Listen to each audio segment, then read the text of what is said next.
우리 주님이 공생애를 시작하시며 하신 말씀 기억하십니까? 때가 찼고 하나님 나라가 가까이 왔으니 회개하고 복음을 믿으라. 우리 주님께서 이 땅에서 공생을 시작하시면서 우리에게 선포하신 것은 하나님의 나라입니다. 하나님의 나라는 예수님이 시작하시고 예수님이 진행하시고 예수님이 완성하신 나라인 줄 믿습니다. 그 중심에 왕 되신 예수님이 계시지요. 그러므로 그 나라의 모든 백성들의 관심은 어디에 집중돼야 될까요? 왕이지요. 예수님께 집중시켜야 합니다. 여러 가지 사건들과 등장인물이 많지만 우리는 그들보다 예수님의 말씀 한마디 한마디에 관심을 기울이고 예수님의 움직임 또 활동 하나하나에 우리의 마음을 둬야 합니다. 그렇게 우리의 관심이 주님께 집중되어질 때 마가가 만난 그 예수님을 우리도 만나게 되는 거지요. 그 예수님은 곧 내가 만난 예수님이 될 줄 믿습니다. 그렇게 우리가 사건별로 나아가게 될 텐데 이제까지 오늘까지 통틀어서 예수님 만난 사람들이 등장을 합니다. 목사님 굉장히 많은 사람을 만났는데요. 맞아요. 굉장히 많은 사람을 일장에서 만나셨어요. 그런데 제자를 부르고 난 다음에 만난 사람 딱 3사람입니다. 왜냐하면 군중에 소속해 있는 사람들은 예수를 만났다고 얘기할 수가 없지요. 실제로 예수를 만난 사람은 3사람인데 회당에 귀신 들린 그 한 사람, 그리고 열병에 걸려 누워 있었던 시몬의 장모입니다. 그리고 오늘 만난 나병 환자이지요. 주님은 이 세상에서 하나님 나라를 확장해 나가시는데 한 사람 한 사람에 맺혀 있었던 것, 묶여 있었던 것, 눌려 있었던 것들 가운데 자유함을 선포하시면서 하나님의 나라를 점점 확장해 나가고 계시지요. 우리가 묶여 있었던 것이 있습니까? 아직 하나님 나라가 온전히 임하지 못한 모습이지요. 주님은 동일하게 말씀을 통해서 우리가 무엇에 묶여 있든지 연약한 부분이 있든지 풀어주고 강하게 하기 원하시는 것이 우리 주님의 모습이기도 합니다. 주님은 수없이 많은 사람들이 몰려와도 그 사람에 의해서 끌려다니는 분이 아니었습니다. 아무리 많은 사람이 와도 우리 주님이 집중하는 그 한 사람, 또한 우리 주님이 집중하시는 것이 또 무엇이냐 하면 한적한 곳을 찾으셨다라는 거지요. 우리 주님은 시시때때로 한적한 곳을 찾으십니다. 거기서 뭐 하셨을까요? 우리 하나님과 깊은 교제와 만남이 있었습니다. 우리 주님의 능력은 어디서부터 나오냐 하면 우리 하나님과의 교제와 만남 가운데 있는 거지요. 우리 성도님들 매일 주님 만났으면 좋겠습니다. 우리 성도님들의 삶 가운데 신앙의 깊이와 신앙의 능력은 얼마나 주님과 깊은 교제와 오랜 시간을 보냈느냐에 그 모든 것이 달려 있어요. 아무리 목사라고 하지만 주님과의 깊은 교제의 시간이 짧으면 짧을수록 우리 목사도 마찬가지로 우리 성도님들이 겪는 그 어려움 가운데 능력이 나타날 수 없습니다. 우리가 평신도라 할지라도 주님과의 깊은 교제와 만남의 시간이 길수록 하나님의 능력이 우리 삶 가운데 임하게 될 줄 믿습니다. 그렇게 하나님, 우리 예수님 만난 그 사람들, 우리가 그 사람들이 되어져 매일 예수님을 만나는 그 은혜가 임하게 될 줄 믿습니다. 오늘 본문에서 우리 예수님이 무엇에 관심을 기울인지를 좀 보셔야 되는데, 자, 오늘 본문 말씀에 보면 우리 예수님의 모습 가운데 이 율법을 뛰어넘는, 율법의 경계선을 뛰어넘는 예수님의 모습을 볼 수 있어요. 제사장보다 더 뛰어나신 분이지요. 성전보다 더 크신 이가 우리 주님이십니다. 구약을 완성하시는 메시아가 우리 예수님이시지요. 우리와 같은 죄인 하나하나에 깊은 관심을 가지시고 사랑을 베푸시는 분, 얼마나 좋은지 몰라요. 우리 예수님은 대중의 예수님이 아니라 나의 예수님이기 때문에 얼마나 좋은지 모르겠습니다. 지금도 우리 주님은 공동체별로 찾아오기도 하지만 우리 주님이 정말 만나고 싶은 사람은 납니다. 부러우시죠? 항상 우리 주님은 우리 한 사람 한 사람을 만나기 원하시는 거예요. 만나셔서 오늘 이 나병 환자가 나음을 입었듯이 오늘 우리 모든 성도님들 삶 가운데에도 동일한 그 나음이 임하시기를 주의 이름으로 간절히 축원드립니다. 40절 말씀 보실까요? 한 나병 환자가 예수께 와서 꿇어 엎드려 간구하여 이르되, 여러분들 이 심정 오셨지요?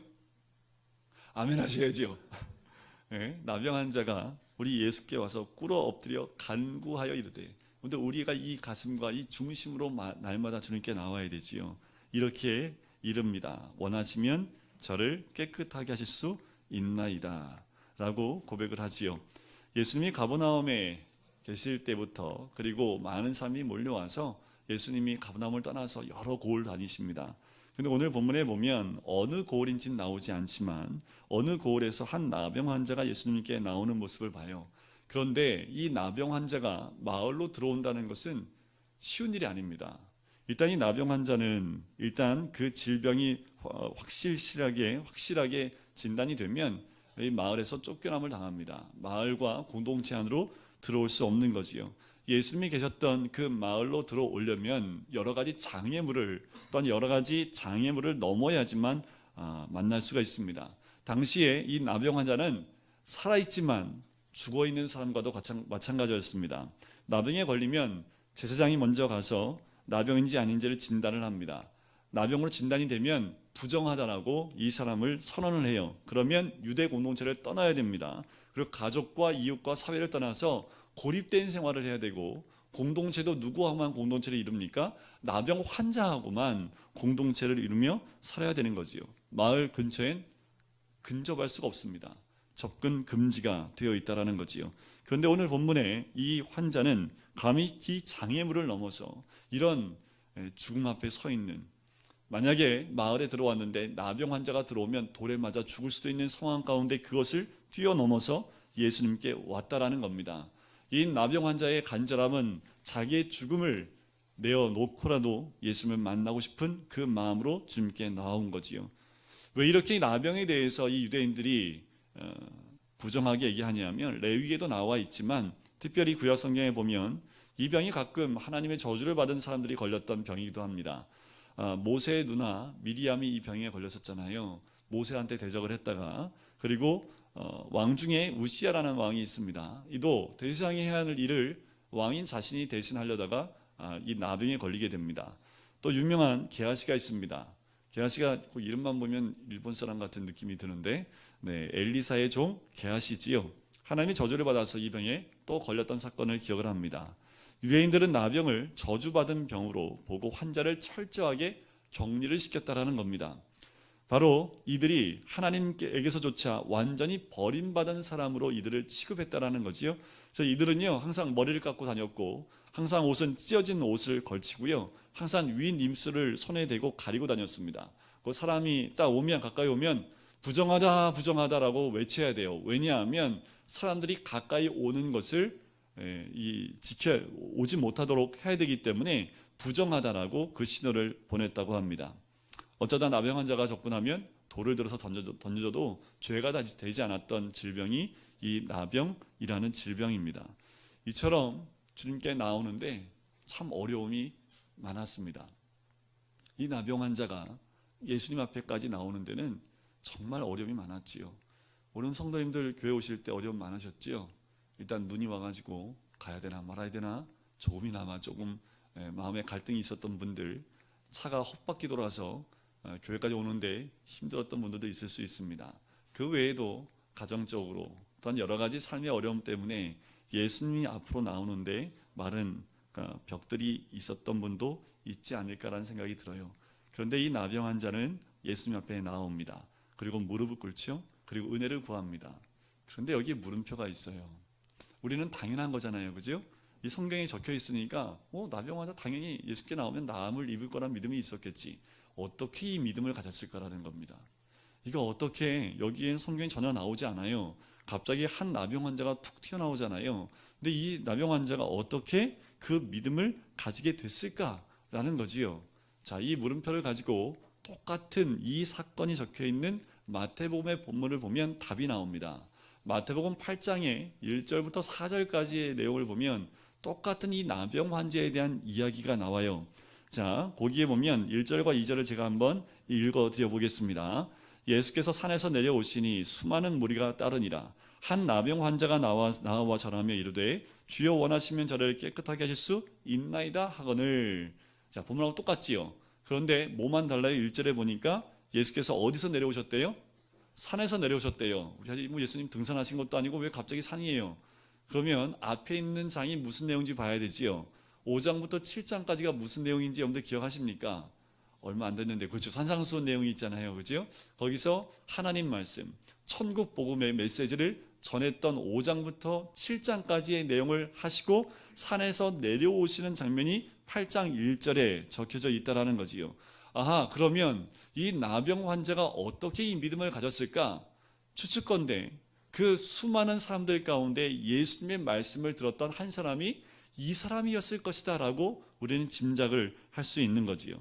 믿음은 어디서 생깁니까? 들음에서 나지요. 그 들음은 무엇에부터 듣습니까? 성경을 들음으로 믿음이 난다고 분명히 성경은 말씀하고 있습니다. 그래서 우리는 어떻게 해야 돼요? 믿음이 생기려면 뭘 자꾸 들어야 돼요? 말씀 듣는 자리에 나오셔야 됩니다. 말씀이 있는 자리가 내 자리가 돼야 된다는 거지요. 목사님, 말씀을 그렇게 많이 들었는데 믿음이 안 생겨요. 좀 기다려 보세요. 생명력이 움터 나올 수 있는 때가 있습니다. 심령 속에 그 말씀이 뿌리를 내리면 언젠간 그 뿌리에서 영양분을 받아서 꽃을 피우고 열매를 맺을 때가 있다라는 거지요. 때로는 말씀을 아무리 들어도 이해가 안 가는데 어느 날 성령의 조명하심을 통해서 말씀이 깨달아져요. 그러면서 내 안에 믿음이 들어오는 것을 경험할 때도 있다라는 겁니다. 늘 말씀을 가까이 하는. 그런데 이 나병 환자는 그때 그 즉시 예수님의 말씀을 다 듣고 난 다음에 이 믿음이 생긴 거지요. 이분이라면 나의 모든 문제, 나의 질병뿐만 아니라 내 인생의 모든 문제를 다 해결하고 구원해 주실 분이다 라는 믿음이 이 나병 환자에게 생겼습니다. 그러니 자기의 생명이 중요한 게 아니죠. 이미 자기는 죽은 것 같은 존재이기 때문에 예수님 앞에 나올 때 어떤 걸림돌이 있어도 헤치고 나와야 된다는 그 믿음이 이해 가운데 있었다라는 겁니다. 그래서 주님 앞에 나와서 하는 말이 뭐예요? 주여 원하시면 저를 깨끗하게 하실 수 있나이다 라고 말합니다. 이 말은 단순히 병을 낫게 해달라는 말로만 끝나는 것이 아니에요. 이 고백에는 육적인 문제와 영적인 문제를 다 담아서 고백하고 있다라고 보시면 돼요. 왜 그 말을 알 수 있냐면 우리 예수님이 이 말을 듣고 뭐라고 얘기하십니까? 내가 원하노니 고침을 받으라, 나음을 입으라 라고 말씀하지 않으시지요. 뭐라고 말씀하세요? 깨끗함을 받으라 라고 말씀을 합니다. 만약에 질병에 대한 문제만 해결하는 것이었으면 우리 주님이 뭐라고 얘기하시면 돼요? 나음을 입었다 라고만 말씀하시면 됩니다. 너의 질병 가운데서 노임을 받았다 라고만 말씀하시면 되는데 이 나병 환자가 말했듯이 깨끗함을 받으라 라고 얘기했다라는 거지요. 그 말은 육체의 질병뿐만 아니라 영적인 문제까지 우리 주님이 만지시고 계신 것을 알 수 있습니다. 그러면 그 영적인 문제가 뭡니까? 그것은 죄일 수밖에 없는 거지요. 실제로 이 나병은 죄로부터 시작했다라고 모든 사람들이 생각을 하고 있습니다. 나병은 영적인 의미로 볼 때 굉장히 죄의 특성과 가까운 그 질병이 이 나병이라는 병입니다. 나병을 보면요, 두 가지 특징이 있습니다. 살이 썩는 병이지요. 그런데 살이 썩는데 고통을 못 느껴요. 그 말은 뭡니까? 무감각하다는 거지요. 감각이 사라져버리고 살이 썩는 병, 대표적인 것이 이 나병입니다. 그런데 이 나병을 다시 말씀드리면 부패와 무감각인데 죄도 이 나병과 똑같다라는 거지요. 죄가 들어오면 어떻게 돼요? 부패하게 됩니다. 죄가 들어오면 어떻게 돼요? 영적인 무감각 상태에 들어가서 내가 죄인인 것도 깨닫지 못하고 날마다 죄 가운데 들어가 더 부패한 곳으로 갈 수밖에 없는 그 죄의 특성이 이와 같다라는 겁니다. 사회 안에 죄가 들어오면 이 사회는 부패하게 될 수밖에 없습니다. 이 사회 안에 어둠이 들어오면 그 어둠 때문에 무감각해지고 모든 사람들이 그 죄 가운데서 벗어나지 못하는 모습들을 봐요. 우리나라가 OECD 국가 가운데 부패 지수가 몇인지 아십니까? 밑에서 1등입니다. 대단하지 않습니까? 일명 부패공화국이란 말을 들을 정도로 OECD 국가 가운데 부패 지수가 가장 낮은 나라가 이 나라라는 거지요. 여러분들 뉴스를 보세요. 얼마나 많은 죄들이 있는지, 이 땅에 많은 사건들이 얼마나 많은 죄악 가운데 이 땅이 점점 무감각해지고 또한 부패해 가는지를 우리는 여러 가지 사건을 통해서 볼 수 있습니다. 이제 그 부패함이 어디까지 스며들어 왔어요? 가정에까지 스며들어 옵니다. 가정이 깨어지게 만들고 가정 안에 완전한 부패를 통해서 갈라지는 그 죄의 그 모습들이 가정으로부터 가정에까지 들어가게 되고요. 그러면서 우리 젊은 사람들이 순결해야 될 젊은 사람들이 점점 이제 성적 순결을 오히려 거추장스러운 것으로 여겨버리는 그 시대가 이 시대가 되진 않았습니까? 옳은 것과 그른 것을 구별하지 못합니다. 깨끗한 것과 부정한 것을 구분하지 못하는 사회가 점점 되고 있다는 거지요. 그 죄가 어디에까지 들어와요? 교회 안까지 들어와서 교회 안에서도 옳고 그름을 구분할 수 없는 그 부패와 무감각함이 우리 교회 안에까지 침투해 있는 것을 보게 되는 거지요. 우리가 가슴을 치며 또 기도해야 될 것은 주님 원하시면 깨끗하게 되기를 원하나이다. 이 고백이 우리의 고백이 되어야 됩니다. 내가 깨끗해야 될 뿐만 아니라 우리 가정이 깨끗해야 되고 우리 가정뿐만 아니라 우리 교회와 공동체가 깨끗하게 됨을 소원하는 그 기도의 제목이 우리의 제목이 되어야 될 줄 믿습니다. 예수님은 그 나병 환자가 이렇게 와서 얘기했을 때 어떻게 나병 환자에게 대했을까요? 보통 사람들은 치를 떱니다. 가까이 오지 마. 돌멩이를 던지고 근접하지 못하게 해요. 나병 환자가 있으면요, 뒤로 2m 금방 안으로 들어가지도 않습니다. 왜냐하면 율법 가운데, 그들이 갖고 있는 율법 가운데 바람이 이렇게 불잖아요. 그러면 뒤에 2m까지 부정합니다. 별의별 걸 다 만들었어요. 어떻든 간에 깨끗하고 싶어서, 부정하고 싶지 않아서 나병 환자가 하는데, 나병 환자는 꼭 이 바람에 등을 쥐고 있으면 안 돼요. 참 재미있지요. 그래서 바람이 부는데 2m 안에 있는 사람 다 부정화됩니다. 그만큼 나병 환자가 오면 그렇게 사람들이 즐겁하고 도망가는 사람인데, 우리 예수님은 그 사람에 대해서 어떻게 합니까? 41절에 나오지요. 우리 41절에 같이 읽어볼까요? 시작. 예수께서 불쌍히 여기사 손을 내밀어 그에게 대시며 이르시되 내가 원하노니 깨끗함을 받으라 하시니. 우리 성도님들 가운데 우리 예수님께 불쌍히 여김을 받고 싶은 마음이 있으신 분들 있을 줄 압니다. 이 불쌍히 여기다, 이 말은 헬라말로 스플랑크 니조마이라는 말입니다. 여러분들 이 단어는 좀 알고 계시면 좋아요. 스플랑크 니조마이라는 단어인데요, 이 말이 뭐냐면 이 내장이 뒤틀릴 만한 고난과 고통, 그러니까 이 내장이 뒤틀리는 고통입니다. 예를 들면 어떤 고통이냐 하면, 야곱이 요셉이 죽었다는 얘기를 듣고 통곡하며 우는 그 고통이 이 스플랑크 니조마이라는 뜻입니다. 그런데 우리 예수님이 항상 누구를 만날 때 나타나는 단어가 불쌍이라는 거지요. 우리 주님은 늘 우리를 만날 때 어떤 마음으로 만나세요? 불쌍히 여기는 마음으로 만나신다라는 겁니다. 믿으셔요. 우리 주님은 저를 만날 때도요, 참 저를 불쌍히 여기십니다. 안 그러면 저는 예수님 만날 수가 없지요. 우리 주님이 오늘도 우리를 불쌍히 여기십니다. 우리의 어떤 처지에 있는지 우리 주님 다 아시지요. 어떤 환경에 있는지 우리 주님 다 아시지요. 그 주님이 우리를 불쌍히 여기시지요. 그냥 불쌍히만 여기십니까? 어떻게 해요? 손을 내밀어 그에게 어떻게 해요? 되십니다. 여러분들 이게 얼마나 혁명적인 건지 아세요? 그때 당시에 이 나병 환자에게 손을 대는 건요, 같이 나병 환자가 된다는 뜻이기도 하고요, 같이 부정 환자가 된다는 뜻이기도 합니다. 그래서 근처에 오는 것을 금기시했던 사람들이 나병 환자인데, 예수님이 그 나병 환자에게 어떻게 한 거예요? 손을 댔다라는 거죠. 저는 이 표현을 이렇게 했으면 좋겠어요. 우리 주님이 이 나병 환자를 끌어안으신 것이 아닌가라는 생각이 들어요. 율법엔 손을 대지 말고 만지도 말라고 했지만, 우리 주님은 그 율법을 사랑으로 뛰어넘은 분이고, 사랑으로 율법을 완성하신 분이 우리 주님인 줄 믿습니다. 우리 주님의 만져주심, 이게 얼마나 큰 은혜인지 모릅니다. 여러분들 힘드세요? 삶에 어려움이 있으십니까? 오늘도 주님이 우리를 불쌍히 여기시고 만져주실 줄 믿습니다. 그렇게 우리 주님은 우리를 만져주시고요, 율법으로 막혀있던 모든 담을 사랑으로 뛰어넘는 분이 우리 주님이신 줄 믿습니다. 그래서 우리 주님이 뭐라고 말씀하십니까? 예수님의 사랑은 이 말씀의 능력으로 나타나는데 내가 원하노니 깨끗함을 받으라 라고 합니다. 이 말이 선포되자마자 42절을 보실까요? 언제 깨끗해졌어요? 곧입니다. 곧. 우리 주님이 우리를 만나주시면 곧 이 역사가 일어난다는 거지요. 나병이 그 사람에게서 떠나가고 깨끗하여진지라. 우리 옆에 분에게 이렇게 고백할까요? 깨끗함을 받으라. 네, 웬만하면 이 손도 한번 잡아주시면서 얘기하면 참 좋은데. 네. 오늘 가시면서 다들 항상 가시면서 손을 꼭 잡아주시고 예수님처럼 얘기해 주세요. 깨끗함을 받으라. 그러면 어떻게 된다고요? 곧 나음을 잊는다라는 거지요.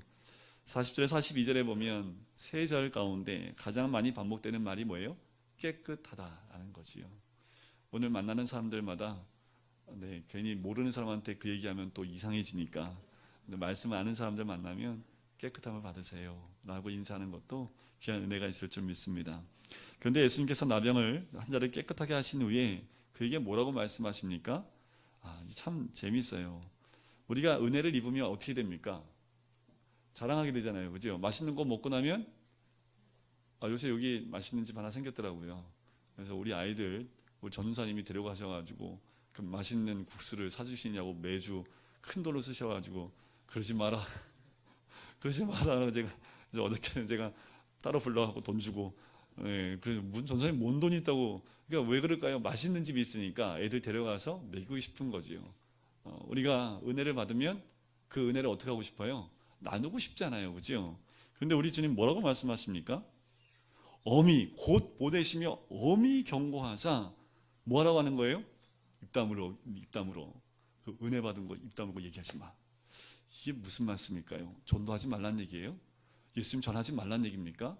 오해할 수 있는데 자, 이 이유가 무엇일까라는 거지요. 지금 이 나병 환자에게 행했던 이 사건은요, 메시아임을 드러나는 굉장히 놀라운 사건입니다. 어떻게 보면 마가복음 1장 가운데 이것이 기록되어져 있어서 굉장히 중요한 위치가 있듯이 다른 복음서에도요, 이 나병 환자가 그 나타나는 모습을 보면 굉장히 중요한 위치에 있습니다.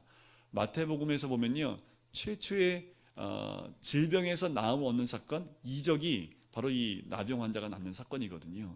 그렇게 중요한 사건인데 오히려 예수님은 그들에게 전하지 말라라고 얘기합니다. 너의 나음을 사람들한테 알리지 말라라고 얘기를 해요. 왜 그랬을까요? 왜냐하면 그때 당시에 우리 예수님에 대한 잘못된 인식을 가질 것을 우리 주님이 조금 걱정하셨던 것 같아요. 뭐냐면 단순히 기적을 행하는 자, 병을 고치는 자로만 우리 예수님을 받아들이려는 그런 모습들이 있었기 때문에 그래요. 저도 이런 경험을 해본 적이 있습니다.